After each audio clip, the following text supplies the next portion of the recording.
of Duty is over 20 years old.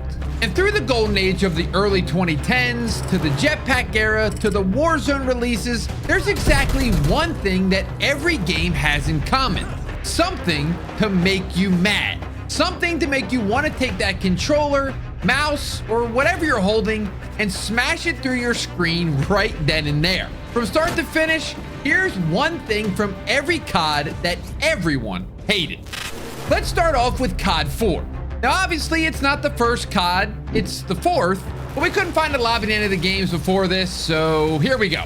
COD 4's most aggravating mechanic has to be frag times 3. If you don't know, back in COD 4, they were still trying to figure out exactly how perks were going to work, so some equipment like the RPG or C4 were actually in the first perk slot. And among these equipment-based perks were the infamous frag times 3. If that name doesn't give it away already, it simply gives you 3 frag grenades instead of the standard 1. That meant that players could spam those things around every corner, and they did. A lot. It made things like capturing dom flags or clutching a game on search next to impossible without being grenade spammed by someone running this awful, awful perk. World at War is a similar story, but with almost the opposite result. Like I said, they were still trying to nail down exactly how powerful to make perks in these early days, and one that slipped through the cracks and into World at War was Juggernaut, a perk that gave you extra health. This made it so in every gunfight you could take 1 extra bullet than your opponent, which might not sound like a lot, but when guns already kill in just 3 to 4 shots, this was a huge advantage. It would often be paired with the MP40, the best SMG in the game, which created an unstoppable combo. I use this thing, you use this thing, we all had to use this thing in order to compete. Next is the original Modern Warfare 2. This is probably the hardest game to nail down to a single thing that everyone hated because this game was full of them. Our top 3 in no particular order are One Man Army, a perk that let you change classes in the middle of a life and replenish your ammo. That alone doesn't sound particularly bad, but once you combine it with an already overpowered noob tube, it was game over. People would spawn in with 2 grenade launchers, spam them into the enemy spawn, pop their one-man army, which gave them 2 more, spam them again, and then repeat the process until the other team would rage quit. Second is the Commando perk, which increased your knifing distance significantly. Combine that with lightweight, which let you move faster, and it honestly was more powerful than a gun at short range. Unless that gun was the third thing, dual shotguns. These things were just monsters, and pre-patch, some even had literally unlimited range. Oh, and they were also secondaries, meaning you could pair them with a riot shield to make what's possibly the most punchable face in Call of Duty history. Now it's time for Black Ops 1. Another perk that angered many was Ghost. It kept you off the radar just like it does today, but the difference was that it worked at all times, not just when you were moving. So campers would be able to post up in whatever corner they'd like to call home and just wait for the entire game. This would clash with another issue with the game, the fact that UAVs were only a 2 kill streak if you had hardline on, making the perk even more powerful because both teams would almost always have some kind of radar active. Now, whether the real problem was actually Ghost or the UAV spam itself is up to you. Modern Warfare 3 released the very next year, and to appropriately explain this year's most aggravating thing, we need a bit of a background. One of the other widely hated things in MW2 was Last Stand, a perk that let you enter a down state when killed and given one last shot to kill your attacker with a pistol. People hated it, and thankfully, the devs responded, with the community manager at the time, Robert Bowling, going on stage at an event to infamously announce, "No last stand. You last stand." And then they still put it in the game.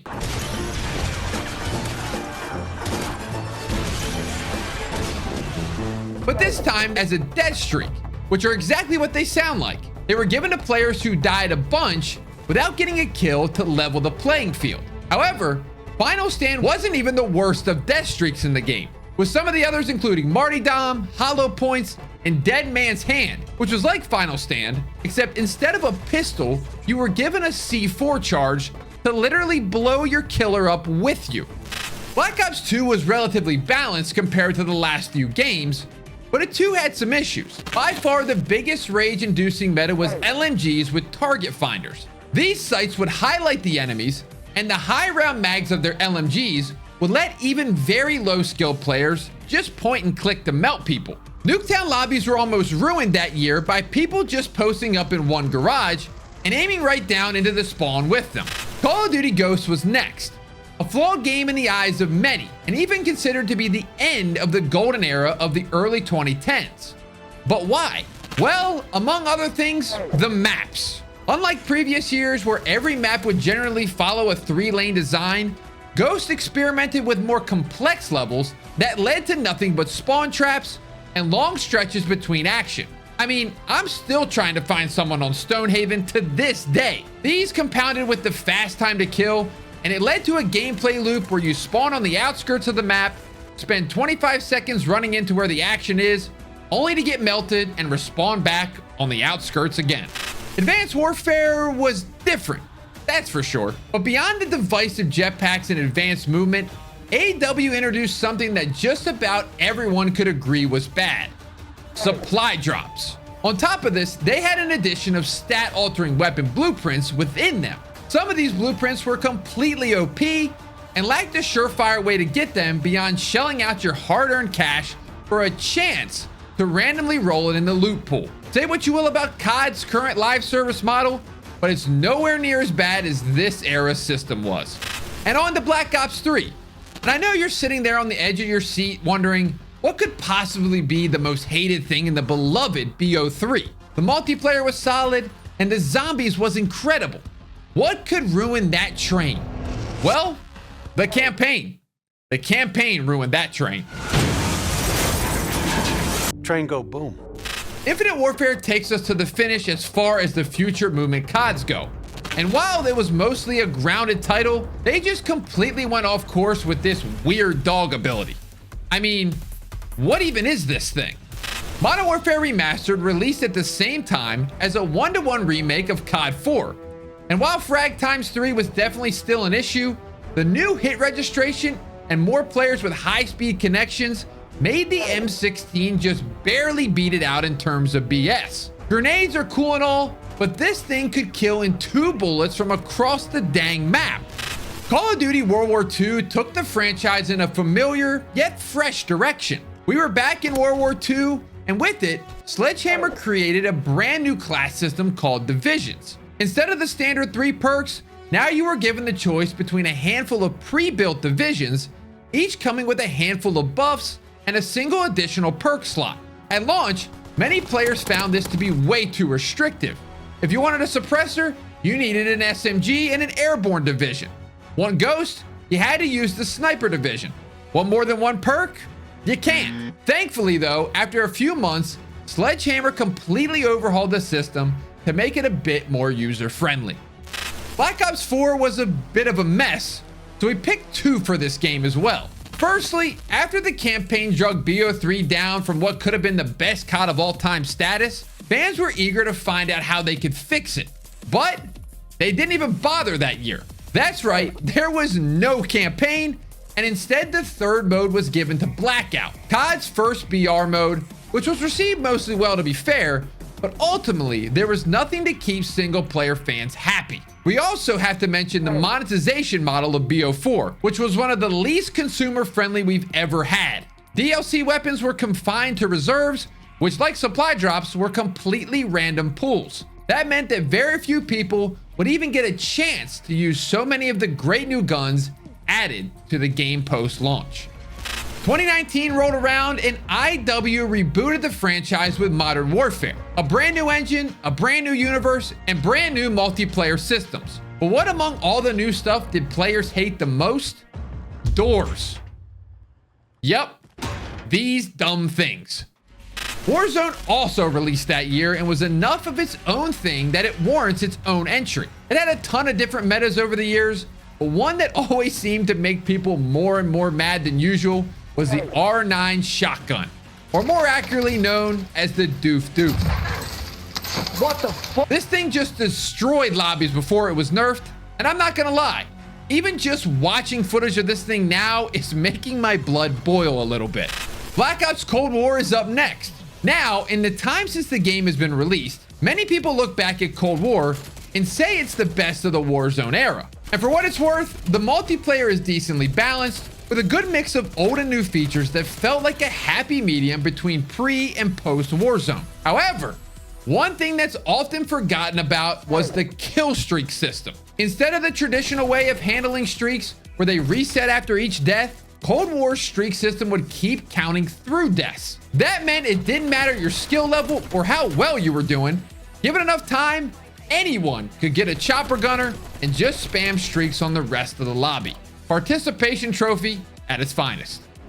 Next is Vanguard, possibly the most dogged on Call of Duty in recent memory. But why did people hate it? Was it the time to kill? The inflated gunsmith? The lackluster zombies campaign? Well, yeah, but I'd wager that more than all of that, what everyone could agree they disliked about Vanguard was the setting. It was a World War II game, which initially put a bad taste in the mouth of players who liked the mostly modern era CODs we had been getting over the last few years. But then, instead of committing to actually making a historically accurate game, they started to introduce more and more skins, weapons, and equipment that broke the World War II setting to the point that it wasn't even recognizable anymore. In other words, they alienated half of the audience by making it World War II, then alienated the other half by releasing stuff like this. A perfect example of trying to please everybody and ending up pleasing nobody. Similarly, Modern Warfare 2 may be the most hyped up game prior to release, but upon playing even just a single game, it became the most disappointing. A huge part of it was simple: movement. They drastically slowed down everything in the game, from sprint speeds to ADS to reloads, all way too slow. They removed slide canceling and even reload canceling in an effort to make everything slow and methodical, and fans just weren't happy with it. Here's the thing though, it wasn't always bad. In the beta, they experimented a bit by speeding things up for a few days, and the community loved it. However, when it came to full release, IW ultimately decided to revert those changes, and we ended up with the slugfest that we have now. Personally, I still think there could have been a happy medium somewhere between the weekend of the beta and what we got on full release, but unfortunately, the devs just didn't agree. Released alongside MW22 was Warzone 2, and man, where to even start? The most hated thing about this game might just be the mere existence of it in the first place. It was a complete downgrade in almost every way, from the 2v2 gulag to AI soldiers to removing loadouts to the same slow movement from MW22. And as if the game itself wasn't bad enough, they went neutered, and then they eventually shut down Warzone 1 to try to drive players to this failure of a sequel. A fumble like this seriously needs to be studied, because the drop off from Warzone 1 to Warzone 2 was unreal. If we linger on this game too long, I'm about to get angry. So maybe we should just move on to the last one on our list. Modern Warfare 3.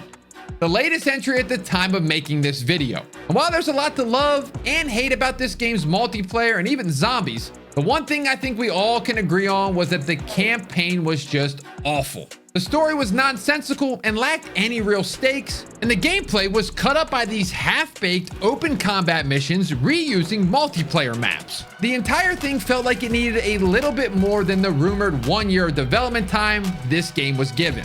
Thought that would have been obvious, but apparently Activision didn't think so. Thank you all for watching. Let me know in the comments, what is the most annoying thing in Call of Duty history to you?